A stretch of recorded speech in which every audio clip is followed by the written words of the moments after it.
Tá preta a minha tela aqui, Rodolfo. Vê se tá ok.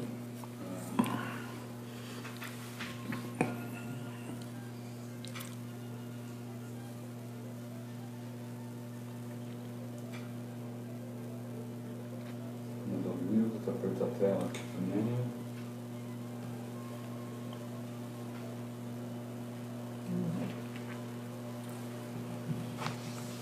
Viu? Ok.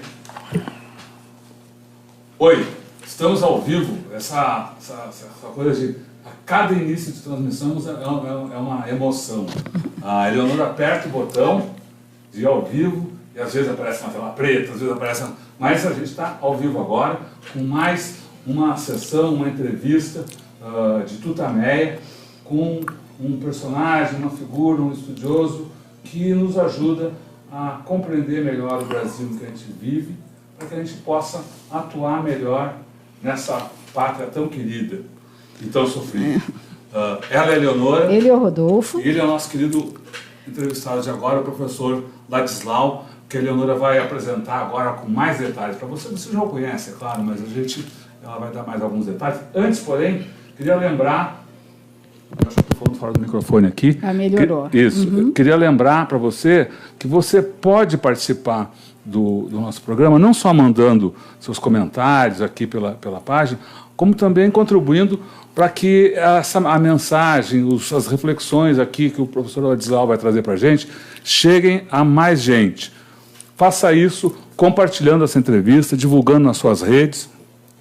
E, depois disso, também você pode voltar a assistir, discutir com os amigos a íntegra da entrevista, que vai ficar disponível no nosso canal de vídeo, no YouTube. O endereço está na tela, é youtube.com/c/Eleonora e Rodolfo Lucena, Tutameia, o Tutameia é escrito com letras maiúsculas. E todo esse trabalho é ancorado no nosso site, né, a Casa dos Tutas, o tutameia.jor.br. Feito o convite, estamos aqui com os trabalhos iniciais.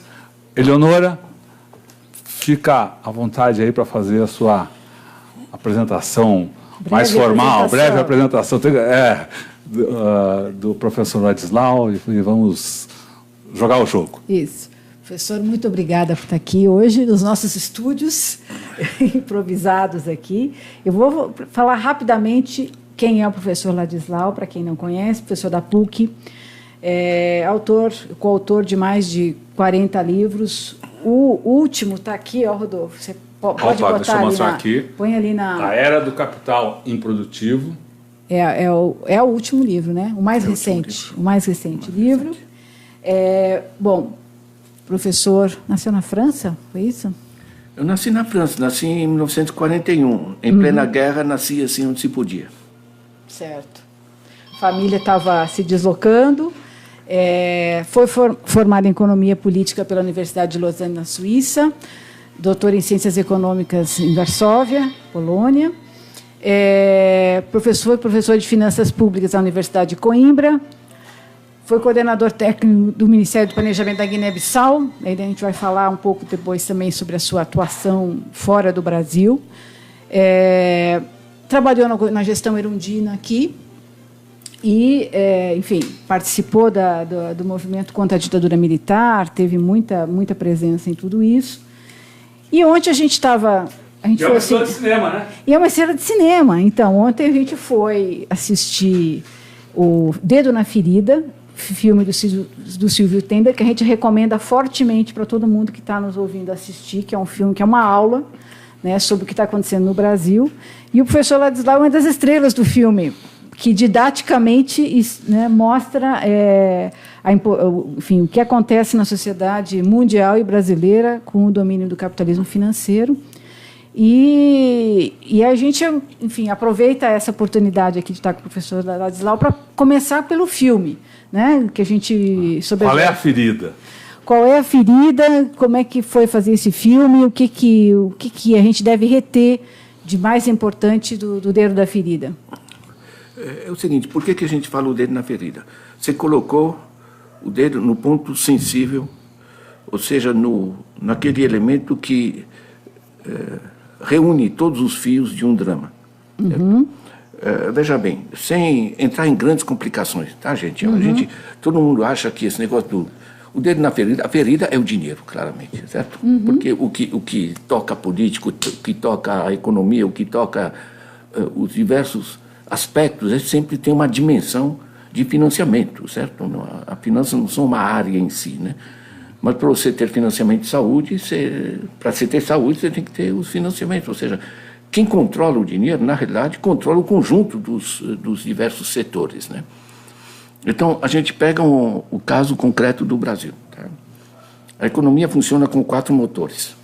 Tá? Funciona com as exportações, que ajudam, só que no Brasil, é um país grande, né? 205 milhões de habitantes, as exportações são 10% do PIB, né? 200 bilhões de dólares ao ano. Isso não é a salvação da lavoura. Certo? Então, 90% da economia é economia interna. Na economia interna... 90 é bastante, 90%. Claro, nós somos essencialmente... Isso é uma oportunidade gigantesca para o Brasil. Como foi feito no tempo do Lula, quer dizer, dinamizou a economia interna, isso generalizou, digamos, a todas as atividades, né? Agora, o principal motor, né, pegando primeiro como setor exportador, o segundo, a demanda das famílias, esse é o principal motor. Tá? Por que o principal motor se travou?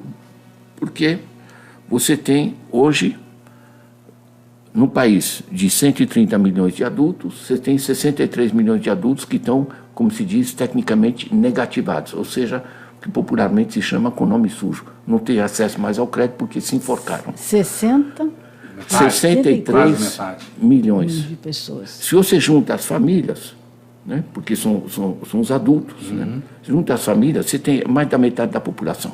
Certo? O que aconteceu com essa gente? Gradualmente, como o dinheiro hoje é um sinal magnético, né, tem pessoas da minha idade ainda usam essas coisas que vocês devem conhecer. São uns papeizinhos assim, desse tipo. Né? Certo? Eu, na minha idade, ainda uso isso, mas basicamente hoje é um sinal magnético. Todo mundo tem um cartão de crédito. No cartão de crédito tem uma tarjinha marrom. Essa tarjinha marrom dá acesso a todo o sistema financeiro ao seu bolso. Né? Então essas tarjinhas se tornaram, digamos, um canudinho que permite explorar as famílias através de taxas, de tarifas, dos mais diversos sistemas. Né? E são coisas, às vezes, muito simples. Né? Eu vou numa papelaria fazer uma compra de R$100.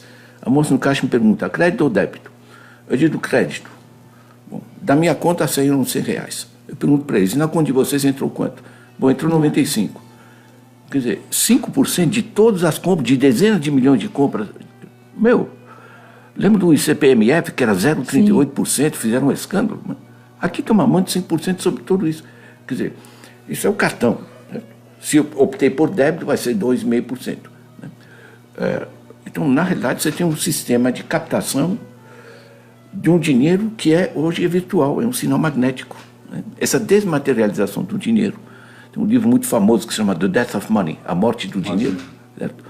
Porque isso não precisa mais, enfim, são pessoas como eu que ainda usam esses bilhetinhos. Os bancos, então, tudo trabalha no sistema desmaterializado, o que permite um monte de falcatruas. Né?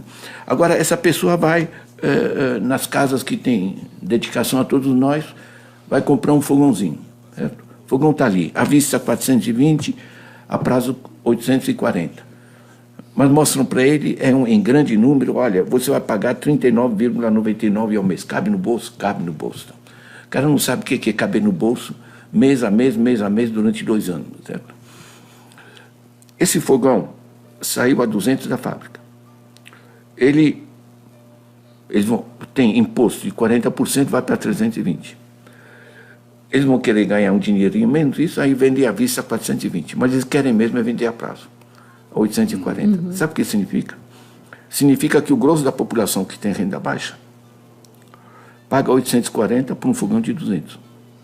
O sistema desse, que é um sistema de intermediários, dos chá comigo, que não produzem porra nenhuma é uma expressão de economia heterodoxa, digamos assim, sabe? Mas que é expressivo no real que essa gente enriquece de maneira fenomenal, certo? Sob juros.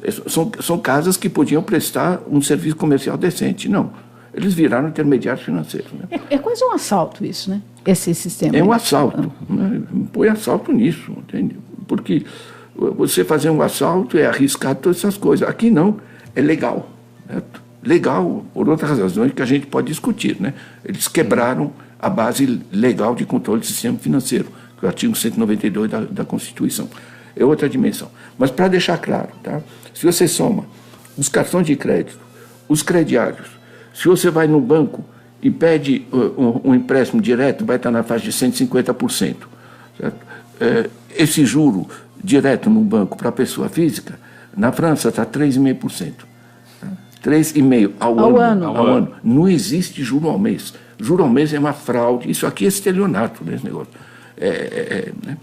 Porque ninguém vai conseguir entender que, ao passar o juro ao mês, você está escondendo o juro composto, que é como o juro funciona. Né?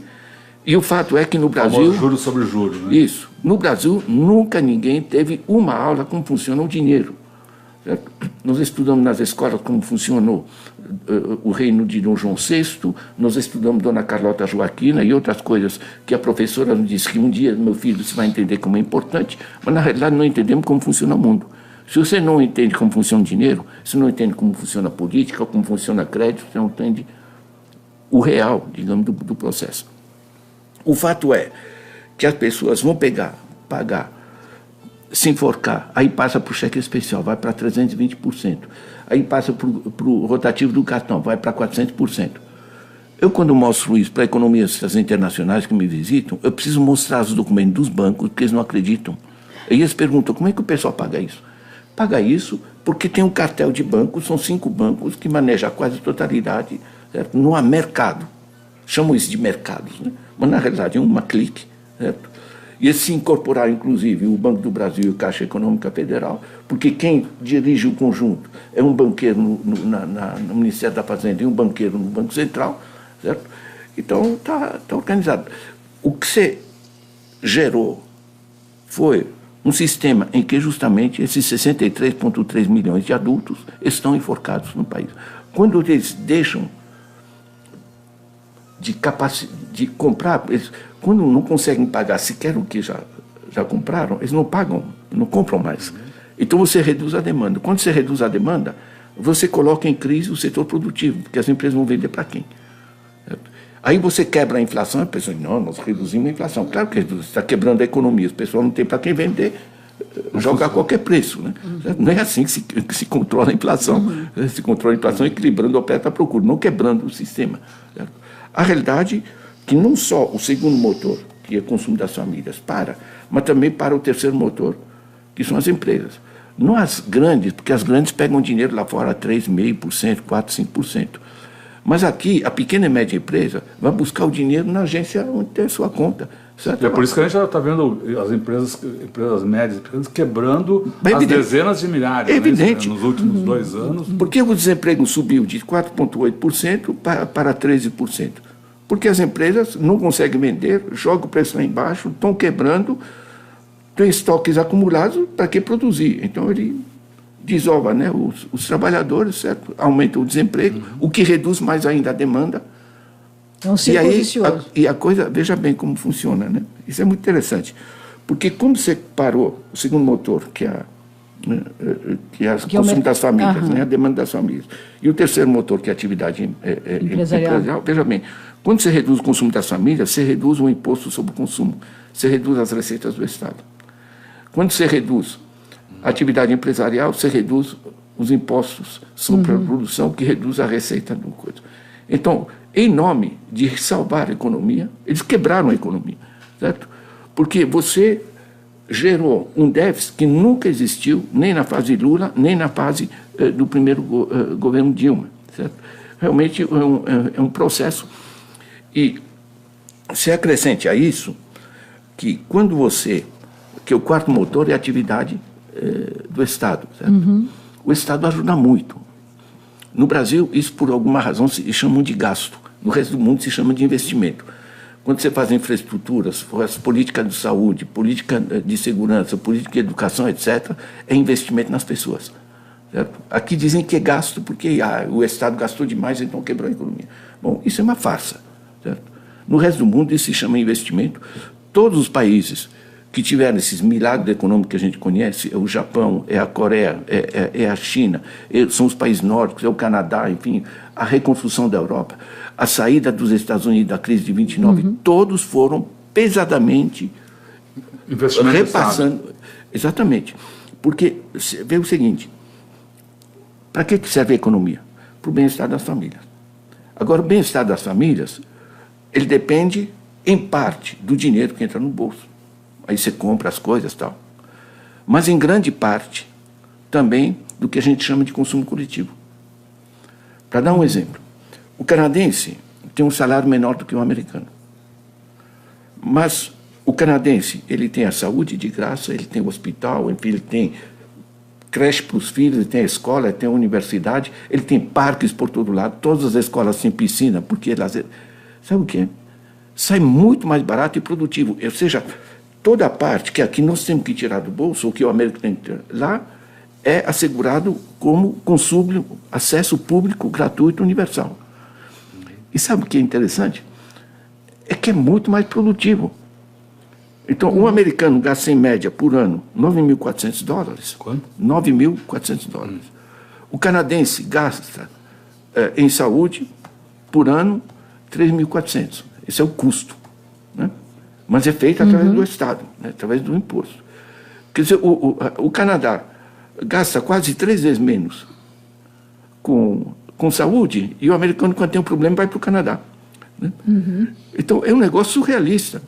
Agora, onde é que funciona saúde, educação, etc., etc., de primeira linha?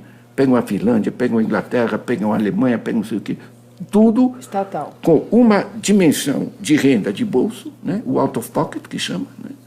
E um imenso setor de bem-estar da família que depende do consumo de acesso ao consumo coletivo. Acrescente a isso o meio ambiente, o rio limpo, o parque, essas coisas, e você tem a qualidade de vida que a gente quer.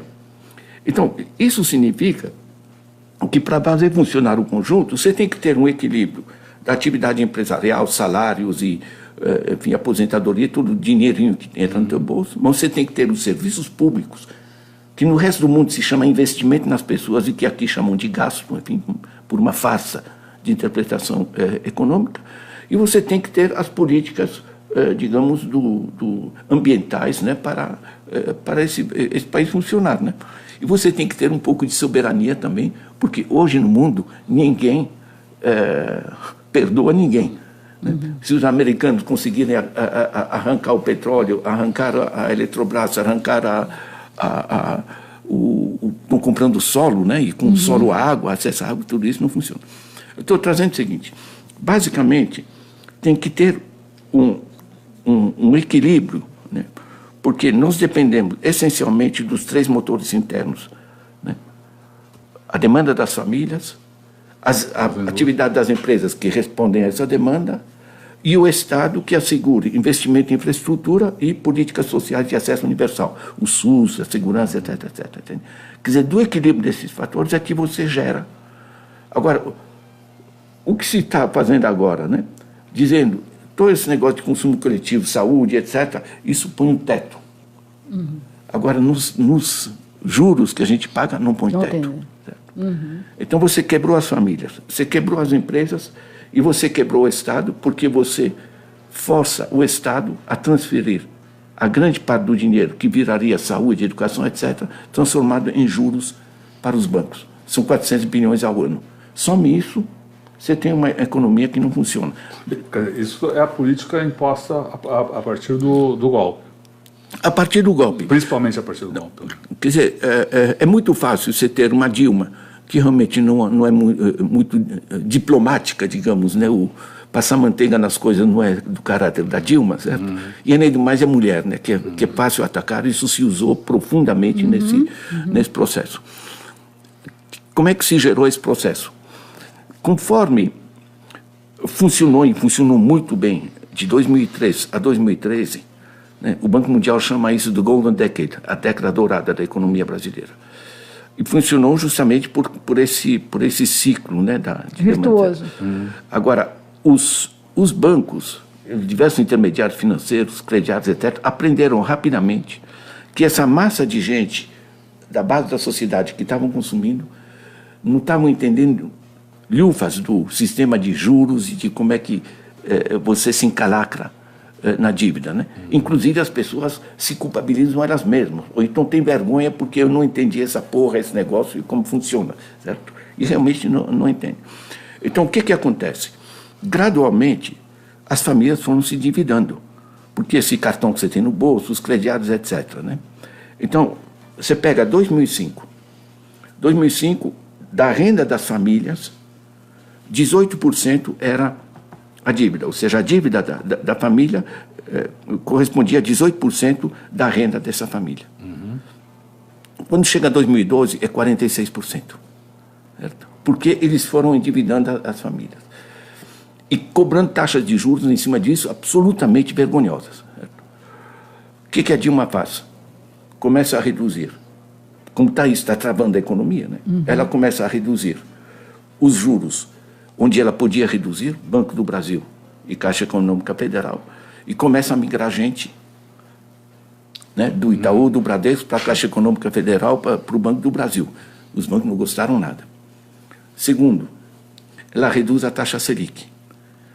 A taxa Selic é interessante as pessoas entenderem, né? A dívida pública não é que a gente está dando dinheiro ao governo para ele fazer políticas sociais, não. Com uma taxa de juros muito elevada, era uma forma de capturar os impostos e transformar em renda de quem aplica na dívida pública. Certo? Nesse processo, isso vale a pena, porque em geral as pessoas não entendem, mas é muito simples, né? Eu, professor Ladislau, coloco meu dinheiro no banco. O banco me paga uma merreca, basicamente cobra a inflação. Certo? Na época, você tem uma taxa de juros sobre a dívida pública de 14%, nos Estados Unidos 1%, certo? Ao ano. Né? 14,1%. O banco pega esse meu dinheiro, aplica em títulos do governo, e o governo paga ao banco sobre o meu dinheiro 14%. De onde o governo tira esse dinheiro para dar ao banco? Tira dos impostos. Quem paga o imposto? Professor Ladislau. Certo? Então, de um bolso eu coloquei meu dinheiro, né, no banco, que me paga uma merreca, de outro bolso eu dou 14% ao governo, para o governo dar aos bancos, para o banco ter o prazer de ter o meu dinheiro. Certo?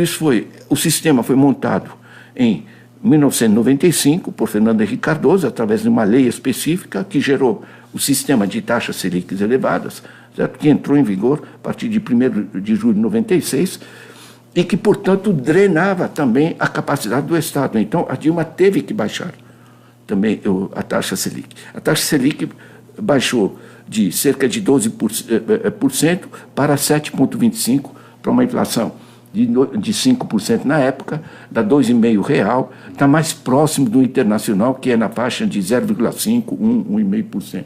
Certo? Não prestou. Porque que não prestou? A grande mama dos bancos, né, que é em cima das famílias, tirando qualquer taxa de juros, né, de repente as famílias tiveram alternativas. Né? As empresas passaram a poder migrar para a Caixa e ter empréstimo a juro mais baixo. Os bancos, inclusive internacionais, que mamavam nesse processo, não estavam interessados, ficaram com muita raiva. Consideraram que a carta aos brasileiros do Lula, né, que esse pacto com o sistema tinha sido quebrado, certo? E tem mais.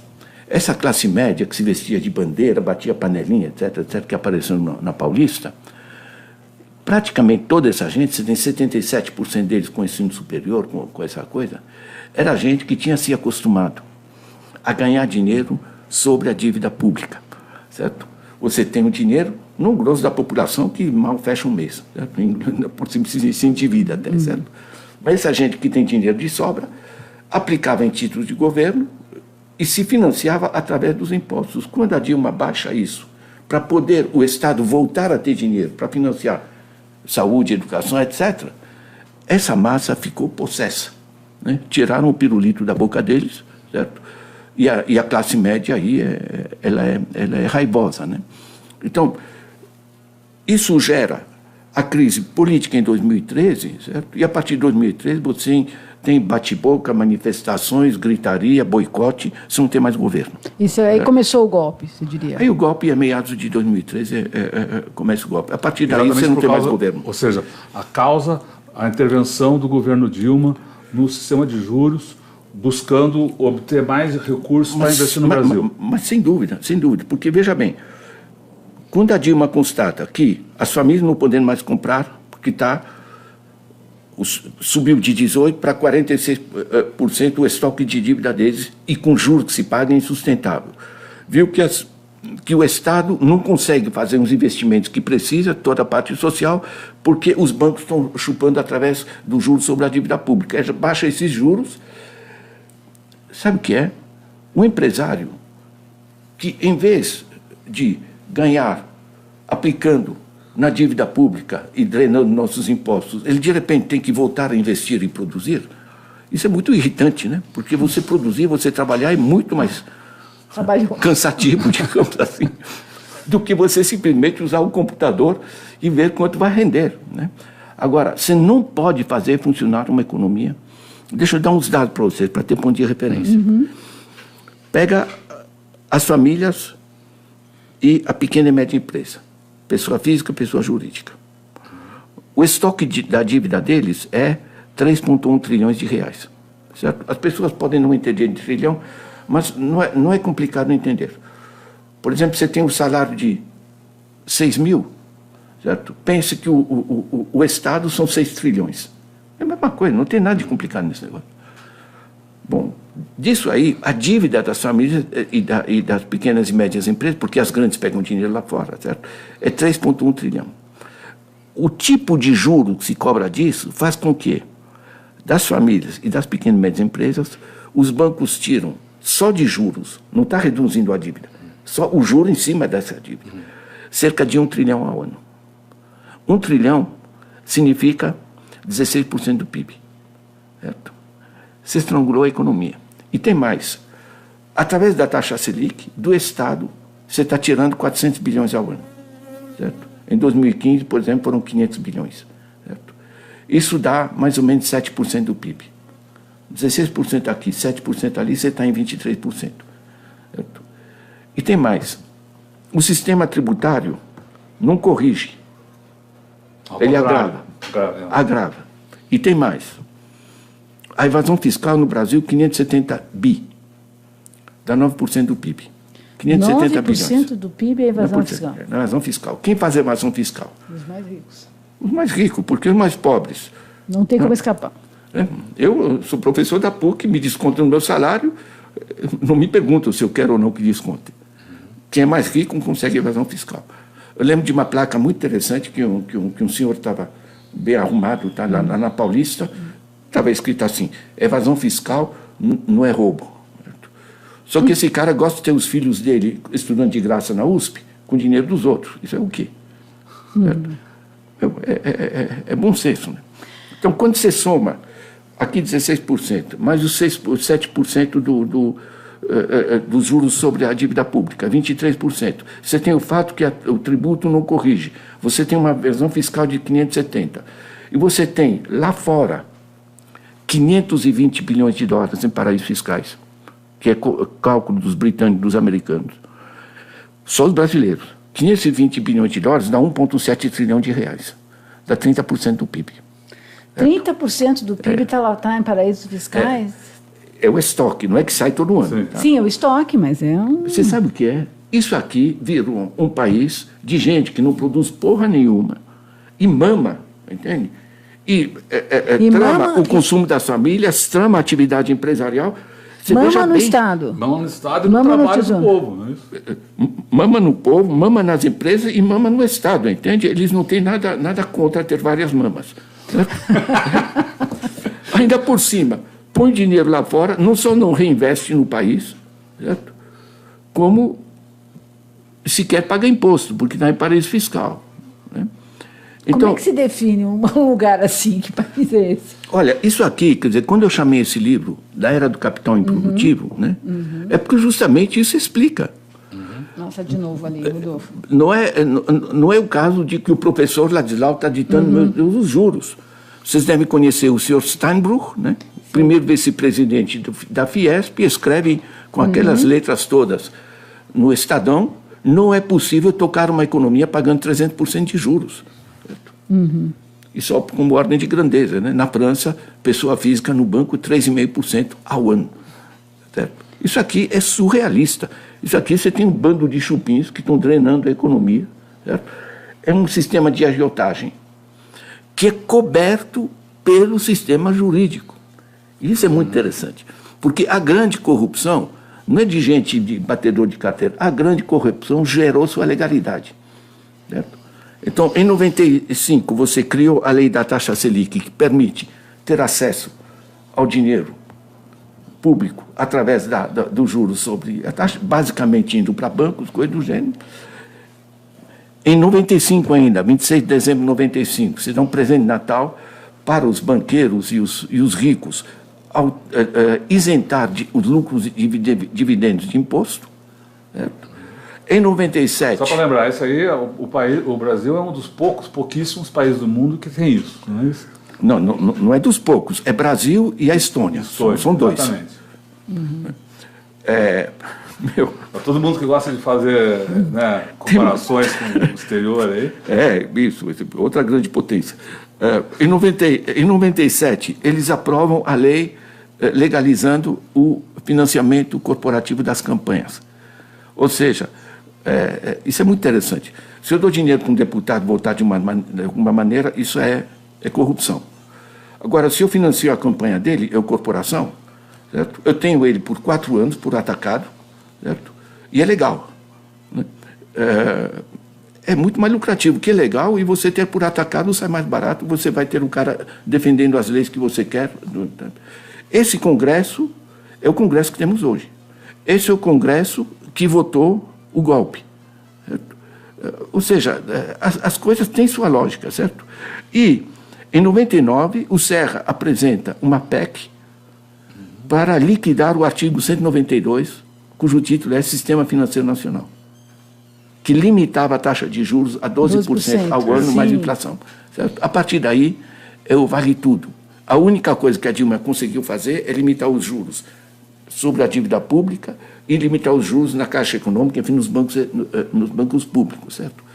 Mas dentro de um sistema que tinha criado uma legalidade da bandidagem generalizada, certo? Legalidade da bandidagem generalizada. Da grande bandidagem, né? Bandido pequeno, mas, pelo amor de Deus. Né? A gente tem que respeitar. Né? É uma máquina de produzir desigualdade, isso parece totalmente sustentável a longo prazo. Como é que uma cidade pode sobreviver nesse esquema? Eu uso um exemplo que ajuda as pessoas a entender. Ninguém sabe o que é um bilionário, né? E como aparece na Exame, na capa, aparece no Fortune, então a gente puxa, o cara deve ser bom, né? Entende? Mas na realidade funciona assim. A gente chama isso tecnicamente em finanças de snowball effect, o efeito bola de neve.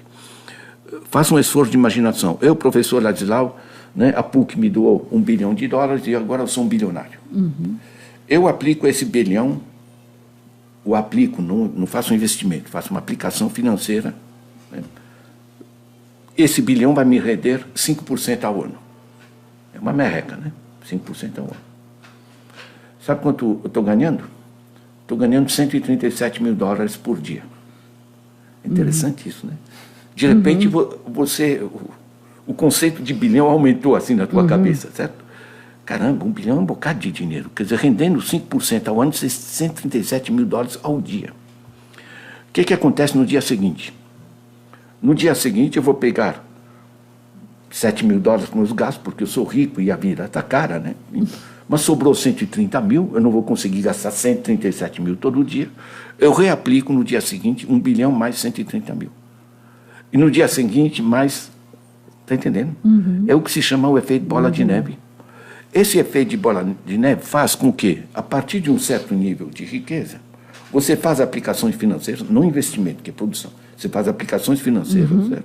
E essas aplicações fazem com que o seu dinheiro se multiplique, não só crescentemente, mas se potencializa, exponencial, certo? O que explica essa coisa que muita gente olha e não entende, como é que 1% dos mais ricos tem mais do que os 99 seguintes. Certo? E não é complicado para quem entende de finanças. E isso está sendo discutido no mundo todo, né? Quer dizer, você pega um cara que nem o Joseph Stiglitz, né? Que foi economista-chefe do Banco Mundial, economista-chefe do governo Clinton, etc., dizendo, olha, esse negócio vai para o brejo, assim não funciona. Certo? Você pega Paul Krugman, você pega o Thomas Piketty, você pega um monte de gente pelo mundo, o New Economics Foundation em Londres, o Next System nos Estados Unidos, né? Gente como Jeffrey Sachs, enfim, está todo mundo dizendo, gente, isso aqui não vai dar certo. É inviável. É inviável no mundo, porque não é só nós, o sistema de financiarização é planetário. Agora, no Brasil, o pessoal realmente merece prêmio Nobel, sabe? Porque você cobrar 320 no cheque especial, você cobrar as taxas de juros, né? E você apresentar ao mês, né? Enganando a generalidade da população. E isso não sai num Fantástico, pelo contrário, a imprensa é financiada em grande parte por esses bancos, todo mundo fica quieto. Isso aqui realmente é uma situação surrealista, né? Agora, o básico é o seguinte: não vai funcionar sem uma reforma do sistema financeiro, porque quando você perde o controle dos recursos públicos, das famílias e das empresas, você desarticula o país. Certo? Agora, em algum momento, nós vamos ter que voltar a esse processo. Ou seja, não vai ter jeito, não vai ter incentivo à produção que dê jeito, porque as empresas vão estar sempre querendo apostar na jogatina, não na produção. Exatamente. Você veja, quando o Portugal, pouco mais de um ano atrás, decidiu fazer um arranjo aí, que eles chamaram de geringonça, né? Dizendo, sabe o que? Esse negócio de austeridade, gente, isso é para inglês ver, né? Quer dizer, não funcionou em lugar nenhum, né? Isso é a frase de Joseph Stiglitz, Nobel de Economia, certo? Nunca funcionou e não funciona o sistema. O que fez o Portugal? Fez a sua geringonça política, bem ou mal se ajeitou. Gente, vamos voltar a aumentar os salários. Diz, meu Deus, é gasto? Não. Aumentou o salário, aumenta a demanda. As empresas têm estoque de produtos parados, então você não gera a inflação, porque os produtos estão aí, o pessoal quer empurrar os produtos, certo? Mas você está reduzindo os estoques, as empresas estão voltando a produzir, voltam a contratar. Aumenta e gera o ciclo virtuoso, como ambos geram impostos, receita, fecha a conta para o Estado. Então a gente sabe o que funciona. Mas o que não funciona é que tem um bando de urubus, entende? Tirando tudo, tirando das famílias, tirando das empresas, tirando do Estado, vendendo coisas para o exterior, e as grandes potências ficam muito felizes, pode ser francês como o Total, pode ser americano. Se você não tem governo que defende a nação, esquece que as pessoas vão ter pruridos, digamos, éticos, entende? Para agarrar o que seja do Brasil. E estão fazendo. Né? Sobre isso, tem eu vou usar a palavra senso comum, mas é o senso comum entre os que não têm senso, que dizem, credulamente, bom, o Brasil se endividou, tem uma dívida, precisa pagar. Se não tem dinheiro, tem que vender o que tem. É isso. É isso? Não é isso pelo seguinte, né? E é bom você lembrar. Primeiro que nós, em termos de dívida, pelo contrário, o Lula liquidou a dívida, nós somos credores do Fundo Monetário e não devedores, certo? Isso é um. Agora, a dívida interna, essa é o problema, e ela foi criada através da taxa Selic, né? Que, portanto, que entra em vigor em 1º de julho de 1996, em que, se ele tivesse a força política para peitar os grandes bancos, os interesses financeiros internacionais, ou a Dilma, se tivesse tido, a Dilma tentou peitar, né? A partir de 2012 para 2013, né? E aí, eu acho que simplesmente ela não tinha o cacife político correspondente, a força para fazer uma coisa que é necessária para o país, mas que a chamada burguesia nacional, os produtores nacionais, estava tudo com interesses na dívida pública, coisa do gênero, toda a financiarização, não teve a força, digamos, para reverter esse negócio. E não é só a Dilma, certo? Quando o Obama assumiu, em plena crise, certo? Ele disse, olha, está público, né? Saiu na televisão coisa. Eu vou fazer uma coisa que eu detesto, que é dar dinheiro para gente incompetente, que são os bancos. Certo? Agora eles passaram, ordem de grandeza, 4 trilhões de dólares para os bancos. Esses 4 trilhões vieram de onde? Era dinheiro que era dos impostos, que podia servir para a educação, para a infraestrutura, para a saúde, coisa do gênero. Certo? O Obama baixou a cabeça. A União Europeia baixou a cabeça. A Dilma peitou, ou você quebra, né, isso, né, ou você derruba o governo. Né? Quando o Obama falou isso, ele falou também que ele estava fazendo isso porque... Seria pior ainda. Porque seria pior ainda. E a pergunta fica, seria pior ainda? Olha, o problema é que a gente adia simplesmente o problema. Se você pega no meu livro, eu tenho um gráfico que aparecem 2 linhas assim, que é que eu chamo de boca de jacaré. Né? Essa boca de jacaré tá mais para o... Mais para o fim? Não, é para o meio, mas pouco importa. Tá? O pessoal está vendo assim, boca de jacaré. Certo. Você tem assim uma tendência descendente, que é da economia, e a tendência ascendente, que é lucro dos bancos. Está aqui, ó. Está aqui o gráfico. Isso aí. Mostra ali para o pessoal. Você veja, à medida que vai subindo o lucro dos bancos, vai quebrando a economia. Tem lógica? Claro que tem lógica. Porque o banco produz alguma coisa? Não. Banco é atividade meio. O banco é legal ter um banco. A Mira El-Khalili me passou um exemplo muito simpático. Pega uma costureira.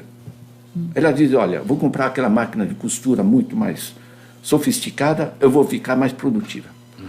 Vale a pena.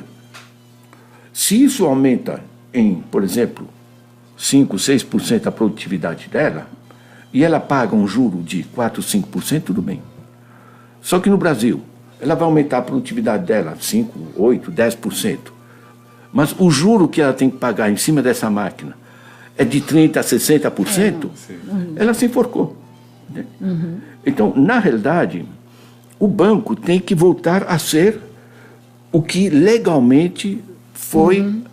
Veja bem, banco privado, ele é privado, mas ele recebeu uma carta patente do Banco Central autorizando ele a trabalhar com dinheiro que não é dele. O dinheiro dos bancos é nosso, gente. Pega a Alemanha. O alemão não coloca dinheiro em banco. O alemão tem caixas de poupança municipais, chama Sparkassen. O dinheiro fica na cidade, certo? E você tem membros da cidade que, em conselho, decidem, vamos arborizar isso aqui, vamos resolver aquele problema do vazamento de esgoto, certo? Ou seja, você tem o que se chama finança de proximidade, né? Você usa o dinheiro em função das necessidades. Quando é um banqueiro, por exemplo, já tive uma granja, certo? Eu peguei um empréstimo no banco, na época, nos anos 60, se pagava 4%, 5% de juros ao ano, uma coisa assim. Comprei equipamento, ganhei dinheiro com a granja, paguei meu empréstimo com juros, né? Tudo bem. Ou seja, o banco pegou poupanças de diversas pessoas, os depósitos ali, usou esse dinheiro para financiar um empresário que gera atividades econômicas, aumenta o capital produtivo do país. Ele tornou esses empréstimos, esses depósitos, ele tornou eles produtivos. Multiplica a riqueza. Seria a função social dos bancos, teoricamente. Exatamente. Quando você leva o juro lá para cima, distorce tudo. Você está tramando. Você leva um Steinbrück a dizer o que está falando, né? Como é que pode tocar uma economia pagando 300% de juros? Então, na realidade, eles estão extraindo, né? Os americanos fizeram a mesma análise nos Estados Unidos, eu me apoio neles, está no livro, né? Eles dizem que é uma produtividade líquida negativa. Certo? Ou seja, no líquido, no resultado final, eles estão drenando a economia, estão tirando mais da economia do que... Ou seja, eles diziam o seguinte, se fechasse todos os bancos, parasse de... daria mais ímpeto na economia do que ter esse sistema. Né? Então, quando eles chamam isso de transferências líquidas negativas, né, significa que os bancos estão ganhando mais do que estão contribuindo. Então, se eu tiro o dinheiro da tua carteira, né, você vai dizer que eu estou roubando teu dinheiro, né? Eu vou dizer, não, isso aqui é uma transferência líquida negativa. Porque na esfera financeira a gente chama os nomes de maneira muito digna, né? Não é uma coisa... Agora, como mudar isso? Você lembrou de Portugal, que houve uma mudança via eleitoral, um acerto político. Quer um café mais quente? Não, está ótimo assim.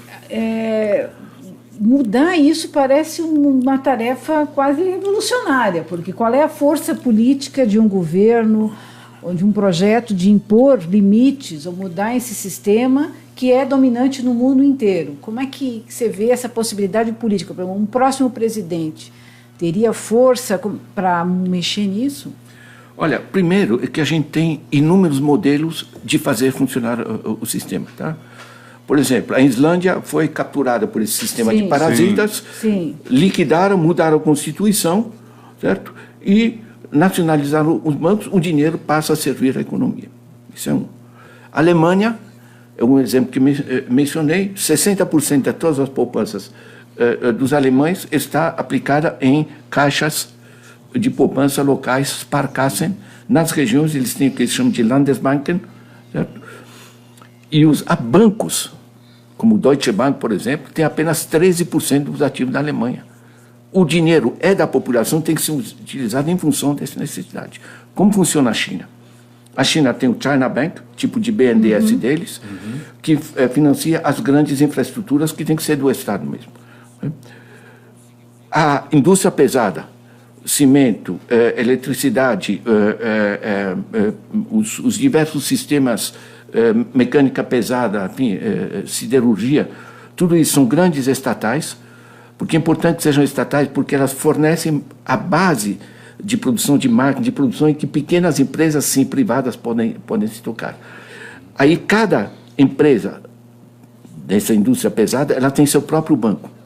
Então, a contabilidade interna dá para controlar. Certo? E o grosso do dinheiro é repassado diretamente às cidades, e as cidades que se juntam num conselho e dizem, bom, isso aqui, o que é prioritário aqui? Bom, prioritário está chegando essa gente do campo, a gente precisa construir tal coisa, certo? E por aí vai. Então, você tem nos diversos subsistemas, a gente sabe o que funciona. Né? Ou, por exemplo, no que eu estava mencionando, né, em que você tem salário moderado, mas cerca de 40% do salário é salário indireto que te chega através da gratuidade, da saúde, etc. Então, a gente sabe como fazer funcionar o sistema. Isso é extremamente importante. Né? Então, a gente não precisa estar inventando. Tem saídas, tem saídas colocadas aí no mundo. Tem saídas, é só olhar o que está funcionando. Tem mais. A agiotagem, que esse é o sistema que se implantou no Brasil, ela tem solução também. A Inglaterra, quando alguns bancos e grupos de parafinanças, o shadow bank, que a gente chama, começaram a oferecer, a gente está enforcada, precisa de um dinheiro por uma semana, é que nem as financeiras de rua aqui, né? Jogam a taxa de juros lá para cima. A Inglaterra fez uma lei em janeiro de 2015 muito simples. É a lei dos 100%. Você pegou R$1.000 de empréstimo. Você pagou os R$1.000, mas tem os juros, você pagou mais 800 de juros e pagou taxa de não sei o quê. Passou de 2.000, ou seja, passou de 100% em cima que você pegou, você não deve mais nada. Nenhuma taxa legal, nada. Você está livre. Entende? Ninguém pode ganhar mais de 100% em cima do empréstimo que faz. Certo? Está funcionando na Inglaterra essa lei. Você liquida a agiotagem. Então, a gente... Isso, por desgraça, não sai no Fantástico, né? Sai no Tutameia, o que é muito mais simpático do que o Fantástico. Certo? Muito obrigado. Mas é fantástico que não saia no Fantástico, entende? Né? Só para lembrar uma coisinha, isso que acontece na Inglaterra não é comunismo, não é começão de comer criancinha, nada, é capitalismo mesmo, não? É capitalismo porque o capitalismo entende que você alimentar parasitas financeiros não toca nenhuma economia para frente, porque não permite o consumo das famílias, não permite a atividade empresarial, reduz a capacidade do Estado de assegurar infraestruturas e consumo coletivo, o negócio não funciona. E esses caras botam o dinheiro em paraísos fiscais ainda por cima, certo? Então, eles entraram de sola nisso aí. Tá? Isso é muito legal, né? E funciona. Certo? Agora, saber dos exemplos, isso ajuda muito. Eu estou tentando que se publique no Brasil um excelente livro da Ellen Brown que mostra em que países, diferentemente, como foram adotadas as medidas. A gente sabe o que fazer. E eu acompanho isso, eu fui assessor da ONU, enfim, em alto nível, coisa do gênero. A gente faz esse cálculo, isso é aritmética e é ABC, digamos, de como fazer funcionar as finanças. Muito mais difícil é você tirar os parasitas do poder. Que parasitas é que nem carrapato, entende? Você arrancar o carrapato, olha, e são muitos, certo? E você desviou toda a atenção para o triplex do Lula e para o pedalinho e coisas do gênero, que isso gera grandes risadas no mundo internacional e entre os grandes corruptos do país, inclusive, certo? Porque para eles é muito mais do que triplex e pedalinho e coisas do gênero, certo? São recursos absolutamente gigantescos. Eu repito a cifra, tá? Lá fora são 520 bilhões de dólares, é 1,7 trilhão de reais, é 30% do PIB, certo? Ou seja, esses caras vão de mão cheia. Então, o nosso dilema não é econômico, nosso dilema é político. Político. É resgatar a soberania nacional, que para de se vender o país por tudo isso aí, olha, põe corrupção nisso, entende? O que entra nos bolsos dos caras que conseguem entregar o pré-sal, entregar terras, entregar coisas do gênero. A Embraer hoje foi anunciado, né? A Embraer, a Eletrobras, vai tudo, estão vendendo, em nome de recuperar os equilíbrios. Olha, o grau de farsa, de mentira, isso aqui é vergonhoso, entende? Eu não sei como tanto os jornalistas econômicos, como se sente uma Miriam Leitão, entende? Nesse processo, porque, caramba, sabe, é um país que a gente gosta, né, desse negócio, né? Então, o processo central é realmente resgatar a dimensão política. Não à toa o livro, o Lula, perdão, está preso, certo? Porque o Lula tem plena consciência, e tem apoio político para fazer. Certo? Sem o Lula você não resgata esse processo. Só com o Lula também você não resgata, mas o Lula é um gigante em termos de articulação de forças e tem muita gente que no Brasil entende que o Lula fez não só um negócio bom para os pobres, mas equilibrou os interesses do andar de baixo da população com outros interesses, tanto assim que funcionou, né? Apesar da crise de 2008, etc., esse país funcionou, né? Quer dizer, até do ponto de vista dos empresários, seria importante até que o Lula fizesse esse processo de... Você sabe que grande parte, por conversar com as pessoas, né, é muito interessante. Muita gente que está, o Temer, enfim, todos esses caras que estão nisso, eles são de uma idade que eles viram o chamado milagre econômico da era dos militares, né? Que é basicamente dos anos 70. O que eles fizeram nos anos 70? Eles fizeram uma concentração radical de renda, né? Coisa que esse governo está fazendo. E com isso, repassaram muito dinheiro para a classe média e classe média alta, que gerou uma bolha de expansão econômica, que durou basicamente 3, 4 anos. Em que as pessoas compraram um apartamento, um automóvel, a geladeira, etc, etc. Então, essa gente aí lembra isso aí.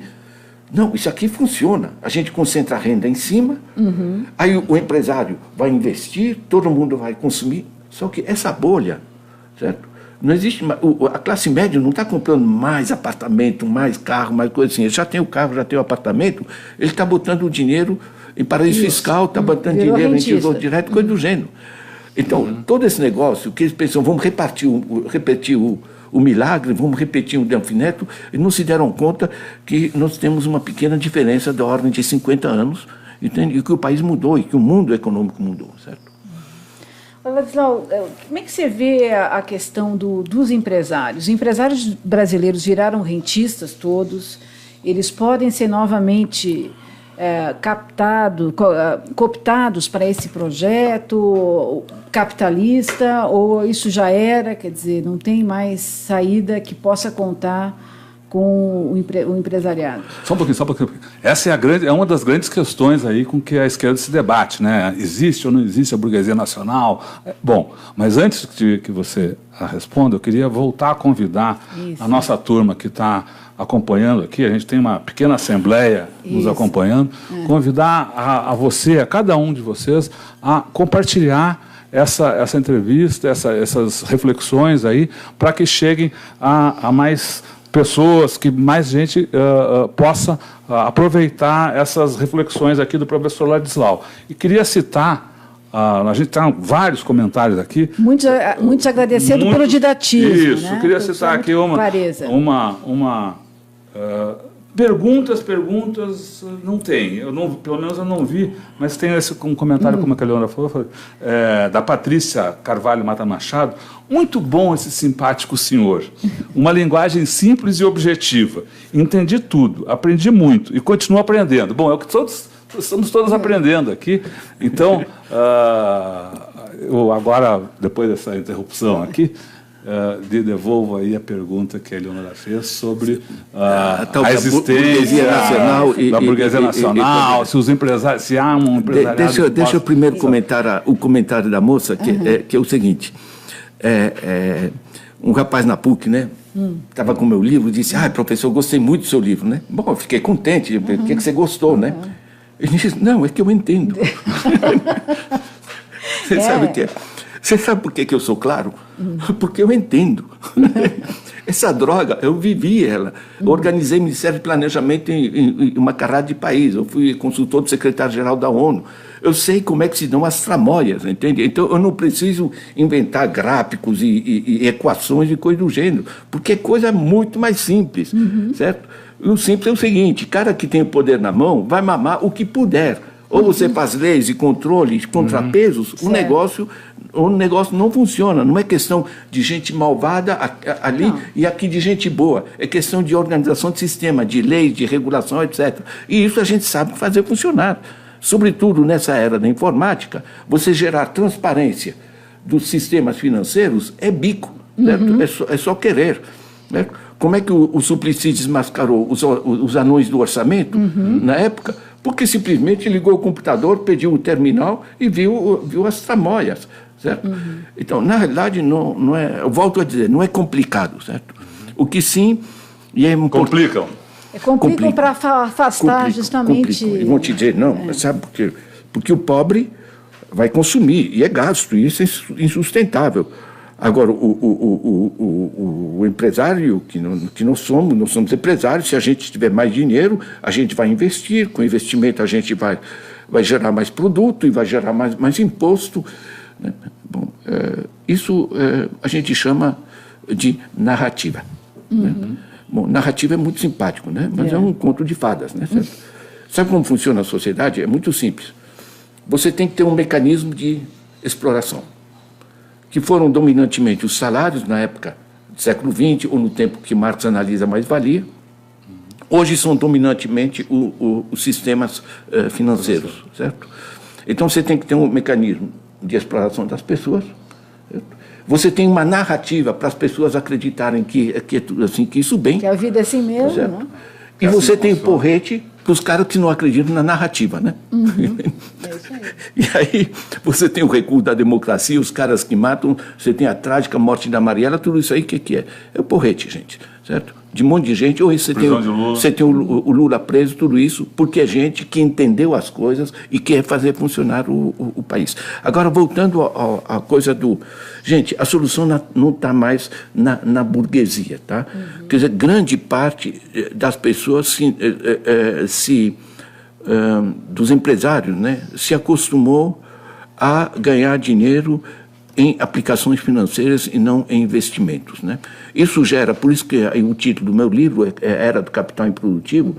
Isso é geral, porque eu utilizo, por exemplo, as pesquisas do Roosevelt Institute dos Estados Unidos, né? Mostram como isso se deformou lá. A única coisa é que aqui se deformou de maneira muito mais grotesca do que o resto do mundo. Grotesca, certo? É a palavra. É assim que se quebrou a Grécia, é assim que se quebrou a Espanha e Portugal. Portugal saiu justamente saindo fora dos e por aí vai. Agora, eu diria o seguinte, a solução não está na tal de burguesia nacional e coisa do gênero, a solução está na base. Então, por exemplo, nós temos um setor informal da ordem de 30% da população ativa. é gente que se vira. Sabe o que é? Você pode estimar isso como um custo, ou você pode estimar que isso é uma imensa subutilização de um potencial produtivo. Agora, eu pego, por exemplo, você tem todo um movimento sem terra, milhões de pessoas que querem terra para produzir. No Brasil, você tem 160 milhões de terra agrícola com água e fértil parados. Por quê? Porque está sendo utilizada para pecuária extensiva, né? Você solta uns bois para dizer que é produtivo. Ou com produção extensiva de cana. 160 milhões de hectares dá mais ou menos 2 vezes a França. Certo? Coloque a terra para quem quer cultivar. Você tem terra parada e tem gente parada, e você juntar isso é um grande mistério. Ai, meu Deus, uma reforma agrária, isso é coisa Reforma agrária que foi feita no mundo todo no século XX. Um aluno me perguntou um dia, com aquele jeito, né, enfim, deveria ser... Me disse assim, sabe de alguma reforma agrária que tenha funcionado? Eu disse, meu amigo... Todas. Escute, certo? Primeira reforma agrária no Japão, ano 800, funcionou para burro. Tá? A Europa, o que é a reforma? Você estudou a reforma protestante, pensando que o problema era de saber se pode pôr santinho nas igrejas, não pode pôr santinho. Não era. O grande proprietário de terra era quem? Era a igreja. Certo? A reforma foi essencialmente uma gigantesca reforma agrária que gerou a prosperidade rural, que permitiu a eclosão das manufaturas e todas as transformações que deu essa dianteira para a Europa. O que foi os Estados Unidos? Os Estados Unidos, todo mundo que ia lá para o interior, a gente viu no filme para o oeste. Exatamente. Tá? Você tem acesso, você recebe seus 50 acres, se você cultivou por 5 anos, é teu, certo? Claro que teve que matar alguns dezenas de milhões de índios no caminho, certo? Mas, basicamente, onde funciona, porque o mercado não faz redistribuição inteligente de terra. Tanto assim que você tem um país com milhões de gente que quer cultivar e não tem acesso à terra, e gente parada porque está esperando que valorize a terra. Porque a terra, aqui aparece uma estrada, ali aparece uma ferrovia, ali aparece uma linha de distribuição de energia elétrica, o valor da terra está aumentando, ele diminui no bolso. Isso chama especulação imobiliária, certo? Bom, isso funciona, mas não funciona em termos econômicos. Né? Agora, quando eu digo que, pela base, eu dou um exemplo evidente da reforma agrária, isso é um. Pega outro exemplo, que é o que se intentou, né, e que começou, digamos, que é o Plano Nacional de Banda Larga. O que montes de países estão fazendo pelo mundo? Chama Wi-Fi urbano. Você pega uma cidade, se assegura acesso banda larga gratuita para toda a cidade. Sabe o que é isso? Isso foi feito, por exemplo, aqui em Piraí, no estado do Rio. Né? Eu acompanhei o projeto, quem montou foi um professor da Federal do Rio, né? Federal de Niterói. Né? Eles montaram um sistema praticamente gratuito de acesso à banda larga. Sabe o que é? Uma pessoa que tem que resolver o problema com o hospital, em vez de ela tirar o carro ou pegar ônibus, ela resolve nas teclas. Sai muito mais barato para a coisa. Pequenos produtores locais passaram a localizar os seus clientes, etc., de maneira direta e gratuita. Um pequeno comerciante que, de repente, acabou a manteiga na estante, ele não vai para o rio para pegar mais outra coisa, ele liga para o outro comerciante, você está com excesso de manteiga, aí vamos... Está me entendendo? Com a fluidez da comunicação, você gera uma dinamização da produtividade absolutamente radical. Você veja pequenos produtores rurais, economia familiar, rural, do Quênia, certo? Tem acesso ao celular. No celular puseram um programa que permite a eles dar acesso aos seus clientes diretamente e fazer as transferências de dinheiro. Sabe o que é? Quem ganhava dinheiro nas costas deles eram os atravessadores, acabou o atravessador. Ou seja, vejam bem, por que é tão importante isso? Porque nós estamos na economia do conhecimento. Se eu pego o meu relógio, o exemplo que eu uso sempre, né? Se eu te passo o meu relógio, eu deixo de ter meu relógio, é um bem rival. Se eu te passo uma ideia, eu continuo com ela. Ou seja, o principal fator de produção hoje é um fator de produção cujo uso não reduz estoque. Então, quando o MIT, que é um dos principais centros de pesquisa no mundo, dos Estados Unidos, eles criam o OCW, Open Courseware, disponibilizam todos os cursos e pesquisas online gratuitamente. Por quê? Porque não vai tirar pedaço da pesquisa que eles já financiaram. Isso significa que muito mais gente, em poucos anos, eles tiveram mais de 50 milhões de textos puxados pelo planeta fora. Imagina a contribuição. Imagina todas as universidades passarem a funcionar nesse sistema. Então, o que eu estou trazendo? Nós estamos na economia do conhecimento. Assegurar a banda larga é muito mais do que simplesmente assegurar que você possa brincar nos jogos. É você tornar as suas ideias, a tua criatividade produtiva, porque você pode rapidamente conectar com quem está fazendo coisas semelhantes, com quem você pode entrar em rede, quem faz o subproduto que você pode transformar e passar para outro. Certo?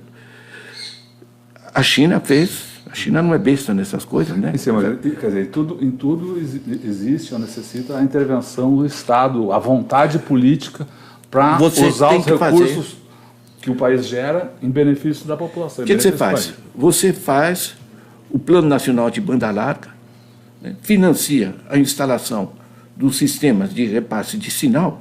Depois que você fez isso aí, as ondas eletromagnéticas são gratuitas. Por que eu faço pesquisa na internet no meu celular aqui e é de graça? Eu falo com meu irmão na Polônia, certo? E é de graça porque eu falo via Skype ou via... Certo? Porque não tem custos. Agora, o que a gente paga, por exemplo, no celular, é surrealista. Né? O Carlos Slim, o mexicano, ele morre de rir. Ele tem a mesma fortuna do Bill Gates sem ter produzido porra nenhuma, certo? Quer dizer, é um pedágio. Né? Se beneficiou de uma privatização selvagem. Lá a onda eletromagnética é pública, não pertence à Globo, gente. Certo? Quer dizer, na realidade, você generalizar o acesso ao conhecimento, isso é elementar. Significa ter tudo gratuito? Como... Não é. Veja bem, você andar na rua é de graça. A rua é um baita custo. Está asfaltada, tem calçada, o diabo, enfim. Certo? Mas você não paga. Por quê? Porque o fato de você poder andar de graça na rua faz com que seja economicamente interessante colocar uma farmácia, colocar um posto de gasolina, colocar etc, certo? Da mesma maneira, o conhecimento tem que circular de maneira gratuita, porque vai acender a luz em milhões de pessoas em diversos lugares, e o que eles inventarem de negócio em cima disso, tudo bem. Você vai cobrar. Isso funciona. Certo? Então, quando um exemplo interessante que por exemplo, a China hoje é o principal, constitui a principal máquina de expansão de energia solar. Certo? O que faz o Estado? O Estado não produz painéis solares. Por isso tem que produzir nas mais variadas partes da China, etc. Mas o Estado chinês, ele constrói uma fábrica de produção de máquinas para produzir painéis solares. Entende? Então, a parte pesada, ele faz. As diversas cidades, pequeno empresário, privado, pode ser, vai poder comprar essas máquinas e ele produzir os painéis solares segundo circunstâncias, segundo em quantidade, segundo as regiões. Não vai poder precisar transportar, como fazemos no Brasil, por todo o país com caminhões, certo? Ou seja, você hierarquiza o sistema decisório. Né? A China, nesse sentido, é muito interessante. Saiu, e vocês podem pegar no meu blog, vocês põem lá na internet, vocês estão lá, enfim. Certo? Tem dicas de leitura. Tem o livro do Kroeber, vocês têm a minha resenha. Né? É muito interessante. O Kroeber mostra, e é um americano, não é um cara que passou 2 meses na China e faz um livro. Então, o site, só para a pessoa que está nos acompanhando, é Ladislau... É Dalbor.org, não é isso? É Dalbor.org, D-O-W-B-O-R. Na realidade, você esquece, você põe Ladislau no Google ou na internet, você está lá. No pior dos casos, se você é mais idoso, você chama seu filho, que ele resolve no instante. Mas aí a resenha. Mas você pega a resenha do Kroeber, né? Você vai ler um livro sobre a China, China, não sei o quê, China's Economy. Né? Ele mostra que a China é mais descentralizada que até países como a Suécia. Certo?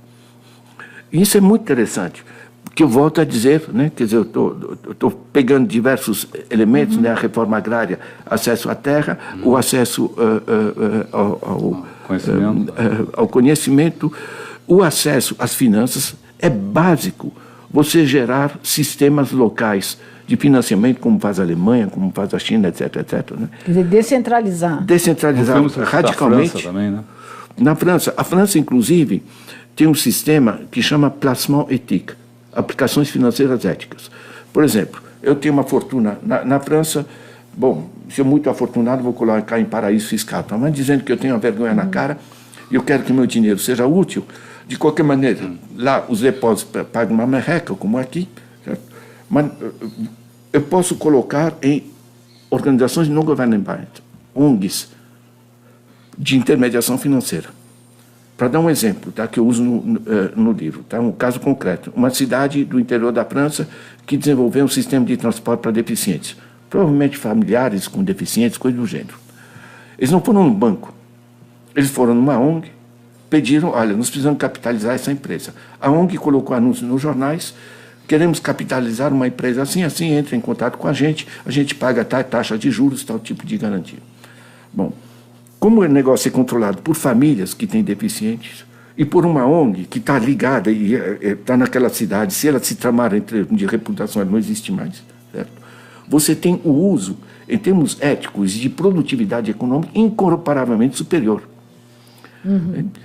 Então, o interessante é que você tem ONGs que têm aplicações financeiras, quer dizer, que se transformam em investimentos através de movimentos sociais de mais de 800 milhões de euros.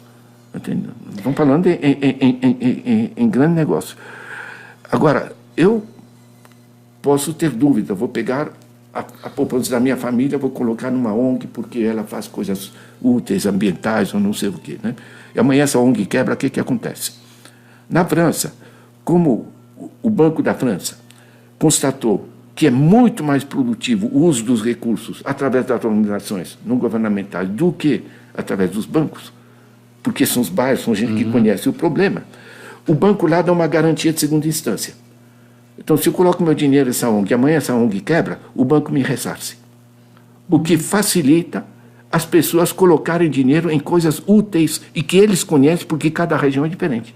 Agora, isso aí poderia ser generalizado, porque parece, olhando assim de longe, e nesse nosso mundo grotesco que você descreveu aí nos primeiros momentos, parecem saídas, às vezes, românticas ou idealistas.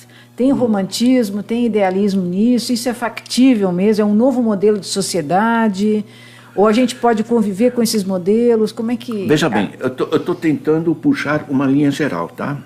O negócio não é esperar que a nossa classe dirigente, que a nossa elite, que essa máfia que está aí em cima, de repente vire decente, tá? Eu não tenho assim tanta assim esperança. É mais difícil que o idealismo. Eu estou apontando, né, saindo do coisa da tal da burguesia nacional, eu estou saindo pela base, tá? Acesso à terra, um eixo. Acesso ao conhecimento, outro eixo.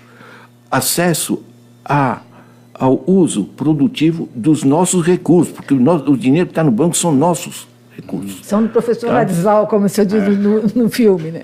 Que paga imposto, que dá a poupança para o banco. Isso aqui é surrealista, entende? Eu fiz uma aplicação dessas coisas no negócio do Bovespa, dessas coisas, enfim, né? Por experimentar, né? Eu tentei seguir o dinheiro. E eu sou economista, eu entendo da coisa, tá? Ou seja, eu fiz essa aplicação, né, em ações, comprei ações. Eu quero saber em que foi utilizado esse recurso.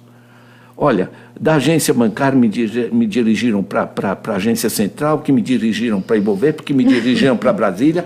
Nunca consegui saber nada de como tal. Porque eles passam a brincar com o dinheiro como o dinheiro é deles. O dinheiro é da população. Certo? Isso está na Constituição. O artigo 192, que eles liquidaram, mas sobrou só aquelas primeiras frases introdutórias, que o sistema financeiro nacional assegurará o uso dos recursos em função do desenvolvimento social, econômico, etc, etc. Gente, ganhe seu dinheiro, você é banqueiro, mas financiando produção, que vai aumentar a produção, que vai gerar lucro para o empresário, que vai devolver teu empréstimo e pagar teus juros, tudo bem. Certo? Mas façam funcionar a economia. Então, Um terceiro que eu estou pegando é pela base assegurar as chamadas finanças locais. Eu não estou inventando, tá? Sim. Quando pintadas no estado da Bahia, já faz uns anos atrás, mas tudo bem. Mas basicamente a lógica é essa, tá? Elegeram a Neuza, que era da oposição, movimentos sociais, prefeita, pequeno município do semiárido baiano. O governo, enfim, do Antônio Carlos Magalhães, enfim, né, certo? Mandou fechar a única agência bancária local para mostrar quem manda, estão no Brasil, né, certo? Política na dimensão brasileira, né, certo? Eles não se assustaram, fizeram uma cooperativa de crédito. Aí constataram uma coisa misteriosa: o dinheiro parou de sair. Porque eles achavam que o banco financia. O banco não financia, o banco drena. Né? Então, o dinheiro, passaram a ter dinheiro para reinvestir localmente. Aí fizeram um acordo com a Federal da Bahia, que trouxe para eles assistência técnica gratuita, porque são do Estado, né? De como tornar produtivo o solo do semiárido, né? Que tem que ser, pode ser utilizado, mas de certa maneira tem uma conjunto de vantagens, tem o sol, certo? Então, essas 3 mil pessoas que todo ano vinham aqui para São Paulo cortar cana e catar laranja, ficaram lá e desenvolveram a produção. Isso encheu a caixa do Banco Cooperativo. Aí eles mudaram o currículo escolar, passaram a ensinar nas escolas a tecnologia do semiárido. Adivinha se os alunos gostaram de entender como funciona. Em vez dessa palhaçada da mudança educacional que estão fazendo. Então, na realidade, esse negócio tem um quarto eixo, que é a dimensão de gestão. Por isso que eu volto a pensar pela base. O Brasil são 5.570 municípios. Né? Como é que um ministro, lá em Brasília, vai saber se aquela fila de prefeitos que tem na antessala dele, cada um pedindo uma coisinha, se ele sabe se realmente aquele é útil ou se é uma negociada com o empreiteiro? Isso é inviável. É cada município que pode realmente saber. Então, se em cada município você gera um pequeno conselho de desenvolvimento, põe alguns empresários, alguns representantes da sociedade civil, 2 ou 3 da prefeitura, você cria um conselho de desenvolvimento local. E você começa a orientar, você faz um banco municipal, você começa a orientar, o dinheiro se torna produtivo, porque o dinheiro, que ele migra para onde é necessário, 2, que ele está numa escala que dá para controlar. Não tem como você controlar a corrupção lá em cima, num super não sei o quê, nós somos, enfim, Então, quando eu olho o fato que a China descentralizou radicalmente para os municípios todo o sistema financeiro, que isso funciona assim na Suécia, que isso funciona assim no Canadá, que isso funciona... Você não tira os controles a nível global, mas, em grande parte, você passa a se apoiar nos municípios, em particular, porque hoje o interior do país não é mais de população rural dispersa. 87% da nossa população é população urbanizada. Hoje você tem poucas cidades que não tenham um engenheiro, um economista, coisa do gênero. Eu fui visitar uma cidadezinha que me recomendaram visitar no interior do Equador. Eu fui lá ajudar a organizar o sistema financeiro, né? Cidadezinha a 4.000 metros de altitude, basicamente rural, né?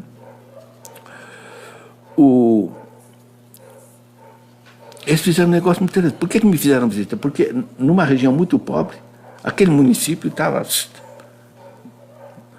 bombando. Certo? Fizeram o seguinte: ter lá alguns vereadores, tem o prefeito, né? Decidiram esquecer a briga entre partidos, dizer, gente, vamos organizar esse negócio e tal. São produtores de fruta, né? Que vendem no caminhão que chega, são atravessadores e são extorquidos por essa gente, certo? Então, o que fizeram? Usaram dinheiro público da prefeitura, o que não é muito legal, para dar instrumento de transporte em um caminhão. Compraram um caminhão e passaram a levar para os mercados diretamente a produção dos pequenos. Voltou muito mais dinheiro para os produtores, naturalmente, né? Que permitiu financiar outras coisas. Construíram um mercado local. Passaram a ter um mercado local e as pessoas vinham comprar, né? Depois construíram, alugaram um imóvel em Quito, na capital, para o pessoal vender o artesanato e vender outros produtos. Está entendendo?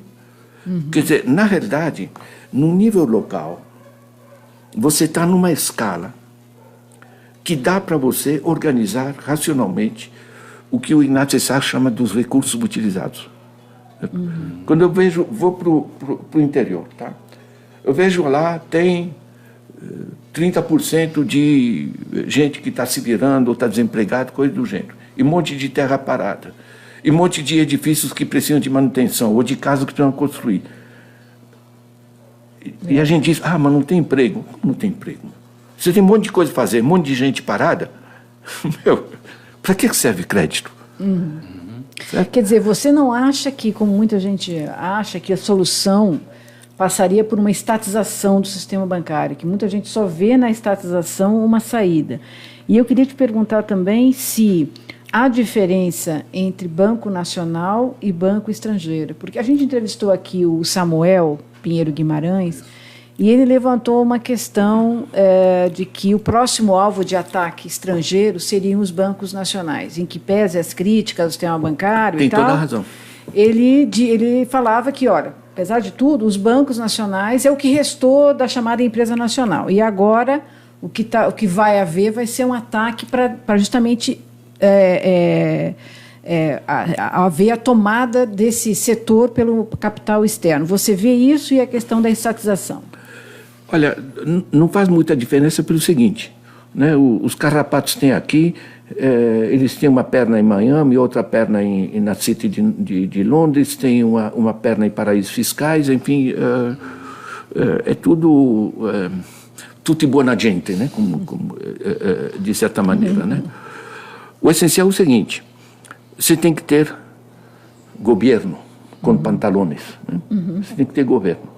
Se você tem governo, você pode ter um banco central que exerce atividade reguladora, coisa que o Brasil não tem, certo? Como a Anvisa foi apropriada, como a Anatel foi apropriada, como, enfim, o que é o Banco Central? O Banco Central é um instrumento regulador do sistema financeiro. Quando você entrega para os banqueiros o sistema de regulação, os banqueiros se divertem, né? E dizem, quem manda o governo pôr isso na mão da gente, certo? E vai ter claramente a Rede Globo e todo mundo dizer, enfim, que isso tem que ter um Banco Central independente. Isso, Banco Central independente de quem? Né? Do voto, da população. Então, na realidade, o essencial é, ter um Banco Central, 2, ter regulação, certo?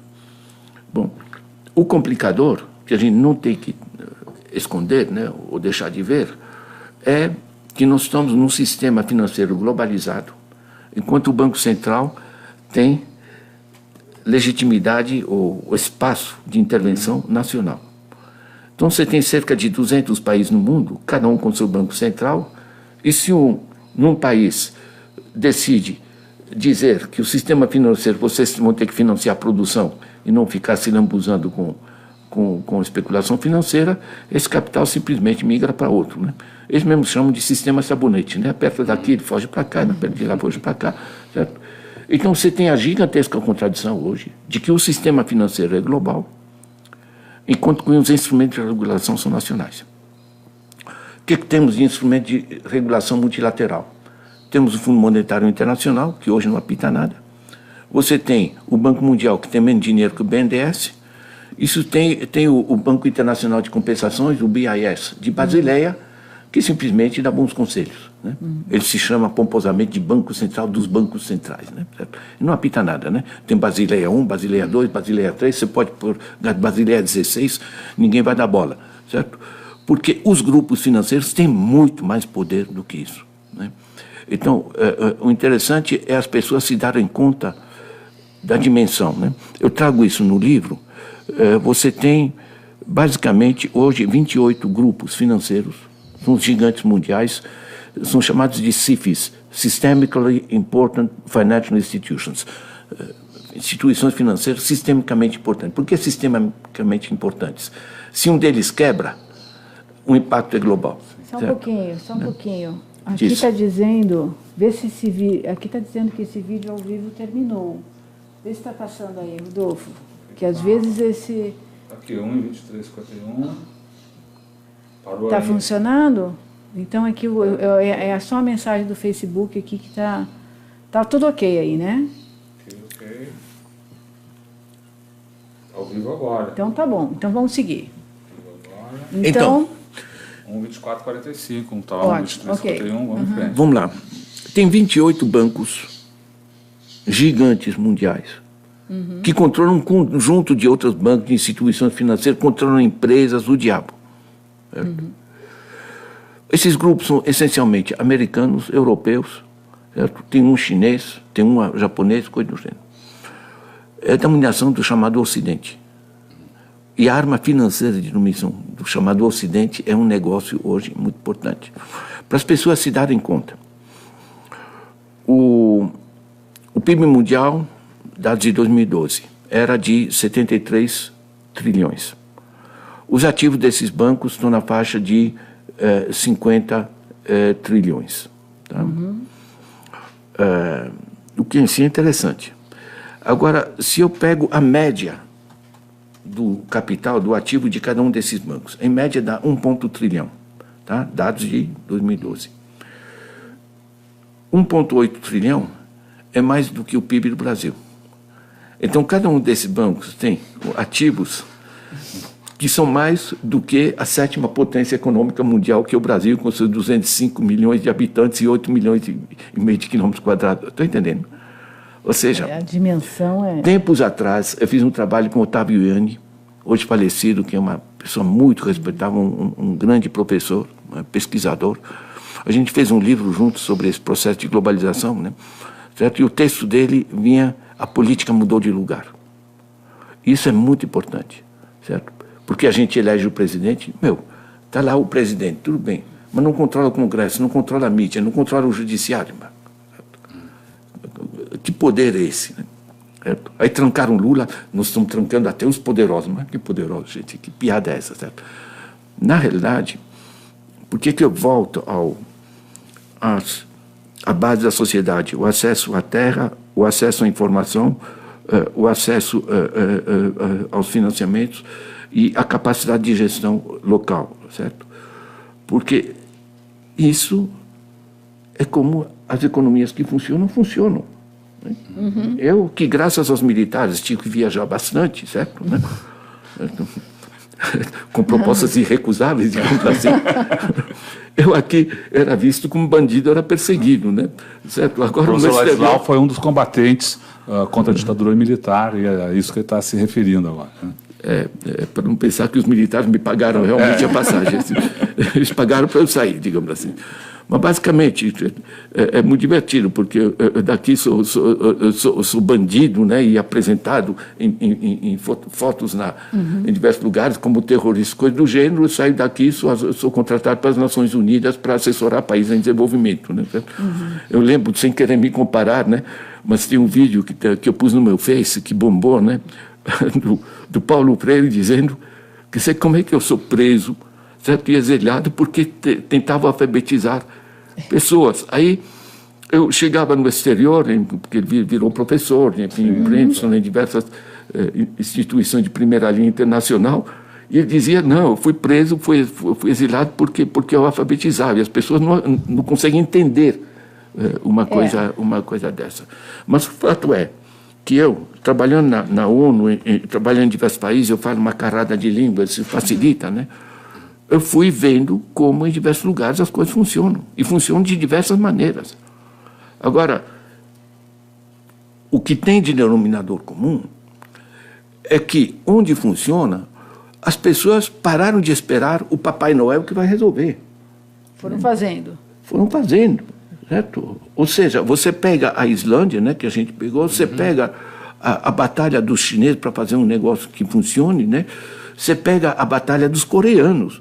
Os coreanos, a Coreia do Sul, tinha lá o exército americano e as corporações americanas interessadas em fazer negócio, né? A gente estudou isso na Universidade de Grenoble, na França, certo? Sobre o exemplo coreano. Muito interessante.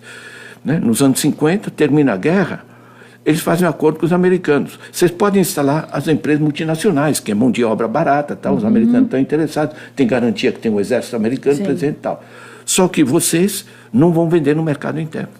São produtos muito sofisticados que só poderiam interessar os ricos. Então, isso vai deformar a sociedade. País. Então, eles utilizaram as multinacionais americanas como poço de petróleo. Exportam, geram divisas, e com as divisas eles importaram o quê? Equipamento básico para o mundo rural, que era a base dessa sociedade, que aumentou a produtividade, o que gerou alimentos para favorecer a economia urbana. E nas empresas americanas, os caras aprenderam as tecnologias, daqui a pouco começaram a fazer as próprias empresas deles. Hoje eles agradecem aos americanos, certo? E estão tocando as coisas. Quer dizer, na realidade... Tinha uma ideia de país, o que eles queriam? Você sabe que você tinha uma ideia, mesmo um Pak Chung-hee, etc., que não era a flor que se cheira, que podia ser ditatorial, etc., mas tinha um interesse nacional. Entende? Exatamente. Ou seja, ele não vestia bandeira do país como biombo para esconder seus interesses, né? Era gente interessada. Você vai encontrar esse conceito de interesse nacional na China, no Vietnã, na Coreia do Sul, nos diversos países, certo? Na Islândia. Na Islândia, claro. Ou seja, né?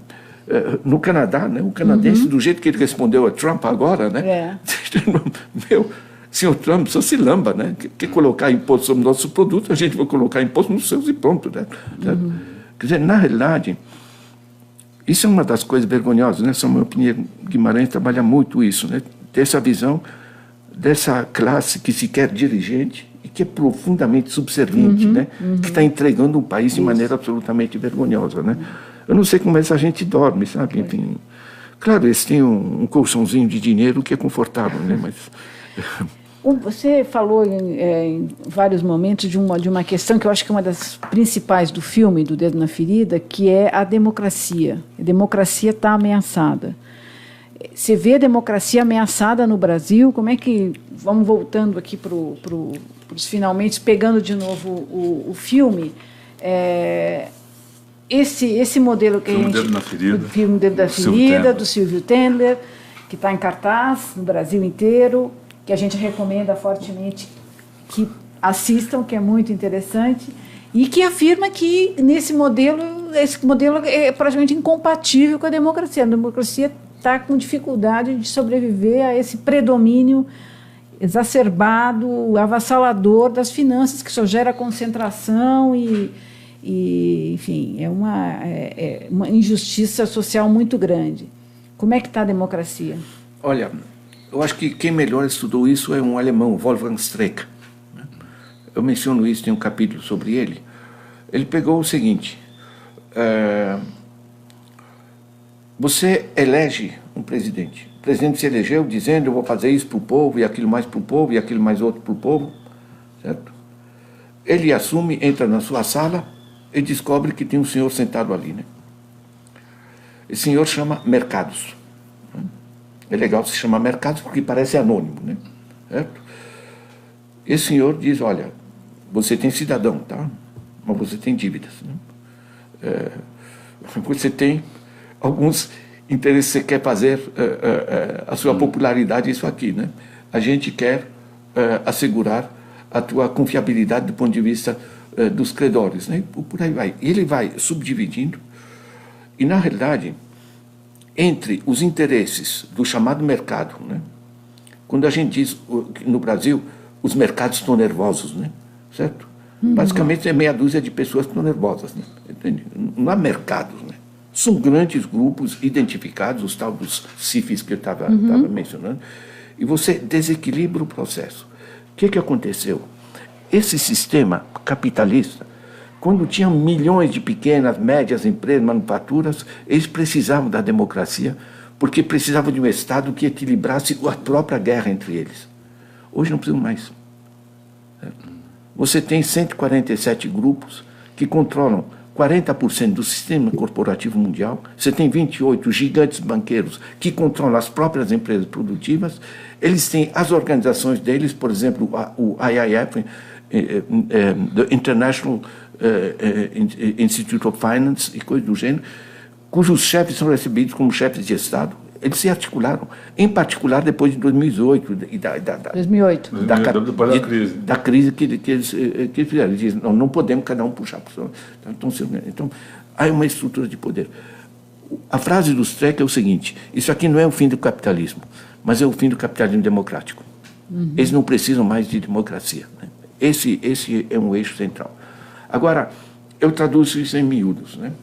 Então, eu pego pesquisa sobre como funcionam os lobbies, né?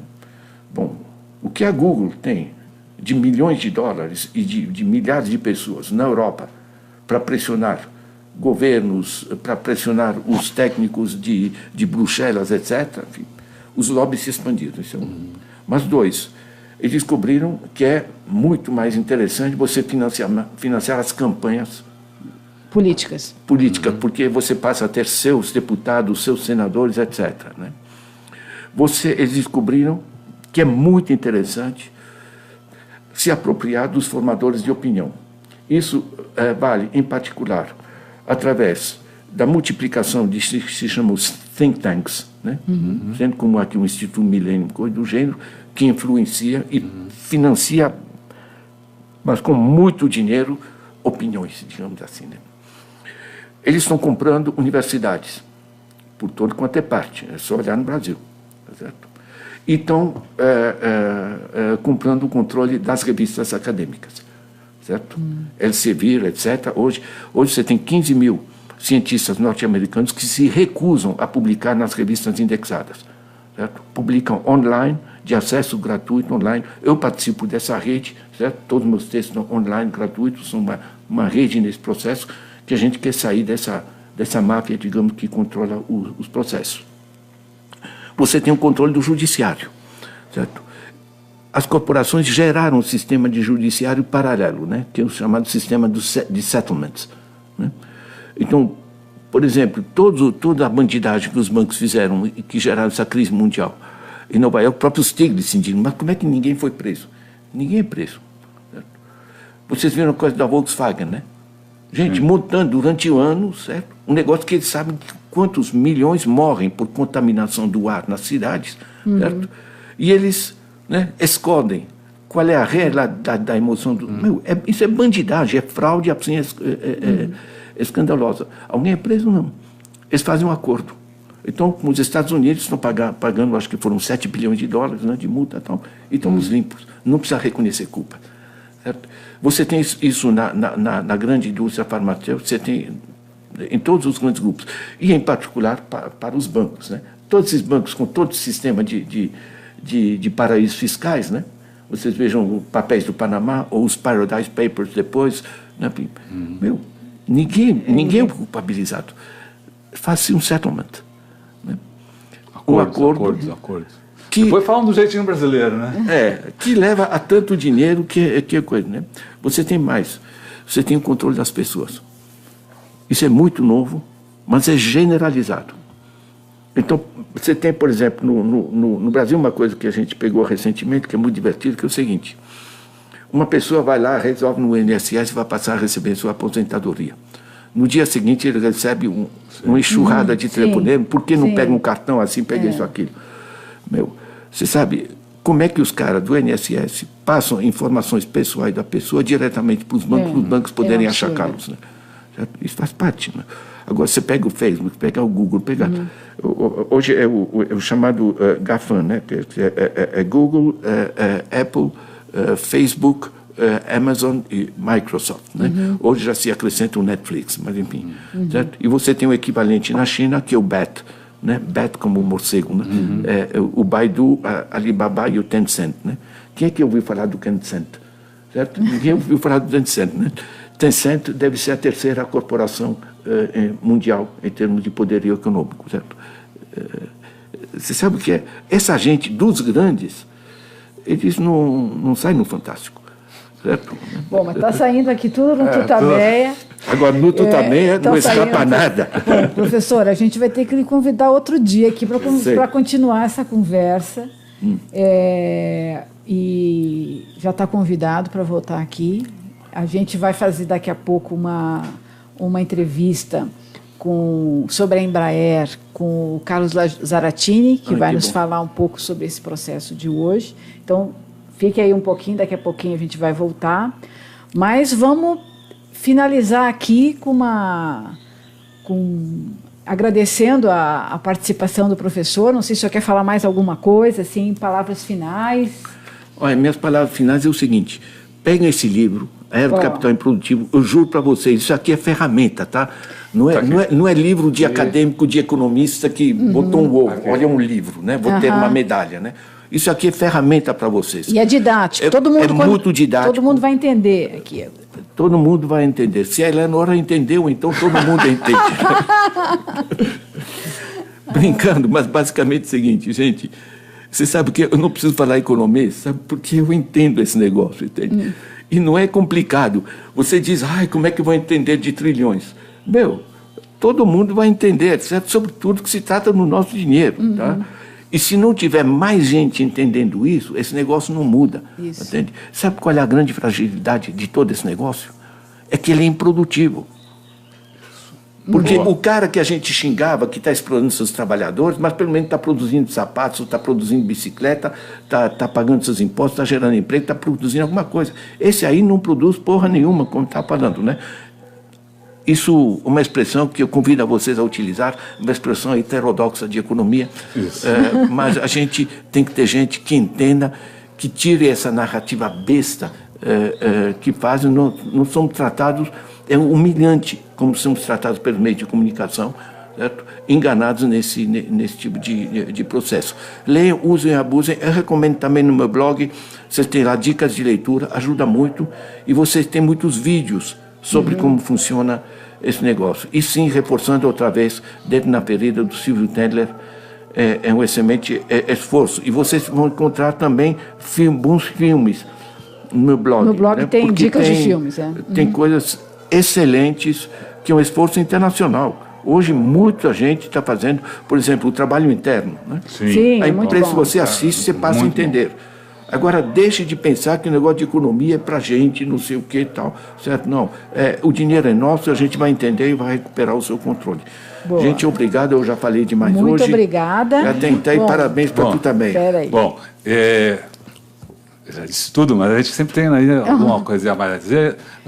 Você também pode compartilhar essas opiniões, essas informações que o professor Ladislau nos deu, compartilhando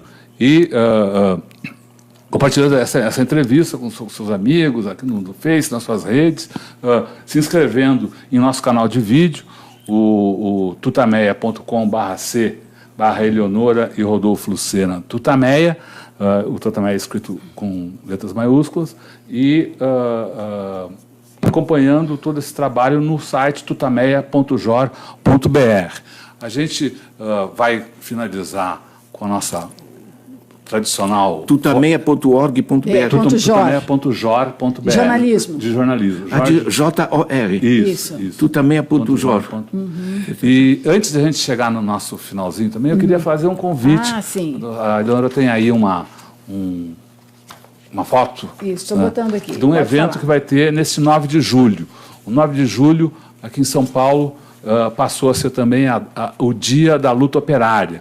Homenagem à greve, a primeira grande greve feita no Brasil em 1917, e no 9 de julho de 1917 ocorreu a morte, foi assassinado um operário martinês, um sapateiro, que participava dessa luta, e em homenagem a ele, em homenagem às lutas dos trabalhadores, a essa primeira grande greve ocorrida em São Paulo, o dia 9 de julho passa a ser o Dia da Luta Operária, e neste 9 de julho, a partir das 10 horas, será feita uma homenagem a um dos lutadores da democracia, um dos lutadores do movimento dos trabalhadores, o José Luiz Del Roio.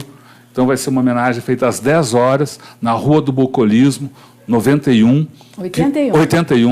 que é o próximo ao local onde exatamente ocorreu o choque em que o Martinez foi assassinado em 1917. Então você está convidado a participar dessa sessão, que mais que uma homenagem ao Del Roio, é uma homenagem à luta dos trabalhadores no Brasil.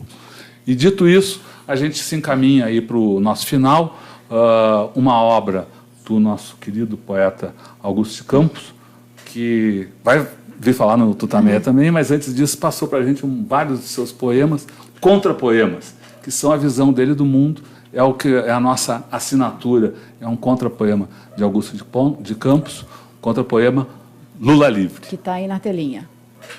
Muito obrigada. Obrigado a você, obrigado a vocês que assistem, repassem, vejam meu blog, a gente precisa aumentar o número de gente que entende como essa porra funciona. Muito bom.